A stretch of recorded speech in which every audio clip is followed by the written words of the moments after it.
games. Christian, let me do this, please. Oh my god. Yeah, you can do it.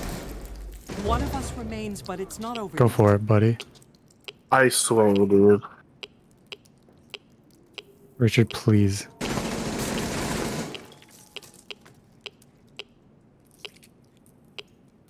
They're gonna get you. No.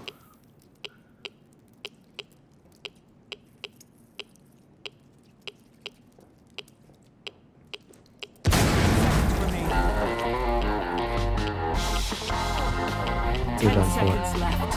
Our container. 5 seconds to go. Yes! Yes, Richard.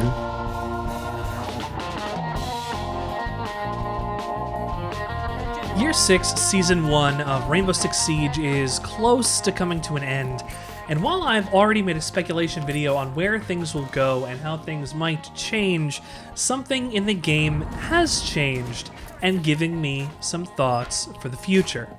And this one isn't going to be about talking about new operators, and this isn't going to be talking about new maps or map reworks, and no, this one's not even going to be about theory crafting related to changes or the meta. This video is specifically going to be about the arcade and extra modes of Rainbow Six Siege. In the past, we've seen various small arcadey events come and go. Recently, it was Golden Gun before the most recent event, which I'll talk about in a minute. These don't have to be massive holiday reskins or map reworks or a big Road to SI style map mashup, but instead you have an almost full choice of operators on any map in rotation, and you get stuck in whatever limits it offers you for the game mode. Take Golden Gun, as mentioned previously, you have one-shot kills, there's no prep phase, and you have a limited amount of wall reinforcements, so it's up to you and your team to coordinate a plan with very little starting intel and execute with, in this instance, a gun that shoots one time before reloading and has a very long reload animation. So instead of prioritizing headshots, body shots are now fair game, and you can see it much easier who shot who first, where, why, and how.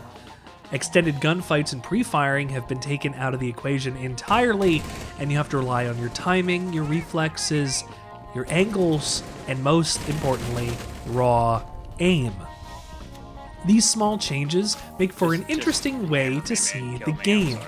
Classic mode was another where every available operator was from the first year only of the game and had weapon attachments and gadgets to match. It gave us a chance to see where Siege has come in the last 5 years since, and was a decently fun distraction from the normal game, which, to be honest, you can kind of get burned out on over time. It's okay. This kind of game mode shakes up the standard playstyle of the game and can offer both casuals and high-ranked players a chance to play something very different with its own weird meta, with really no stakes or pressure to perform well. It's an event, it's fun, so have a fun time. At least, that's what I say. And as we finally make it to the event that made me consider making this video, I have to preface this by saying this is some of the most fun and least fun I've ever had in Siege. And one of the game modes that has made me mauled pretty hard, even compared to ranked play. The Apocalypse event is a full map rework of Outback, featuring different scenery and map layout, exclusive weapon and operator skins, and everything you basically see from a regular seasonal or holiday event. The main aim of this game mode is to take or defend the last plant in existence, which, if it's out somewhere in the middle of Australia, it's basically as good as gone anyway. But this game mode itself is basically bomb, but you can move the plant around at any point to tactfully reposition your holding points and trick the attackers into wasting time pushing a site that you're no longer on.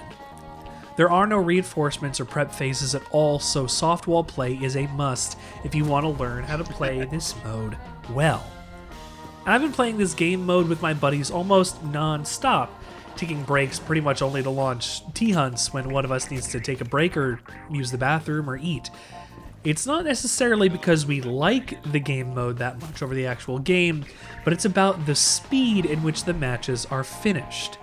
There's less planning and time wasting here, so we can jump into the action almost immediately, win or lose the match, reap the renown, and most importantly, move up on the current Battle Pass.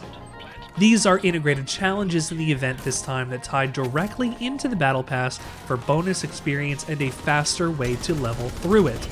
4 or 5 basically free Battle Pass levels just for playing through this event a couple times every couple weeks is huge, and a definite help for one of our team who was stuck at the lower third of the Battle Pass for a long time, until he basically caught up in the last week. This kind of thing is great.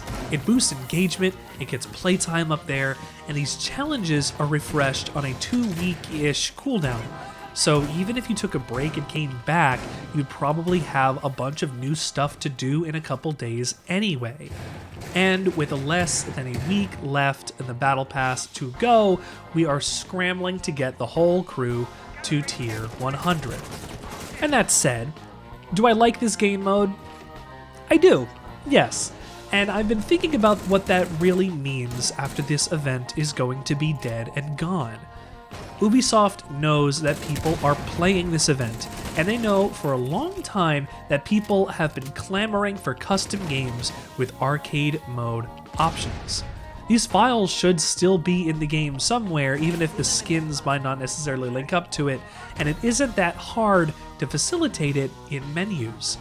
People liked the Wild West Showdown event and the Halloween events from a few years ago, and each of these events is more or less a hit in the community.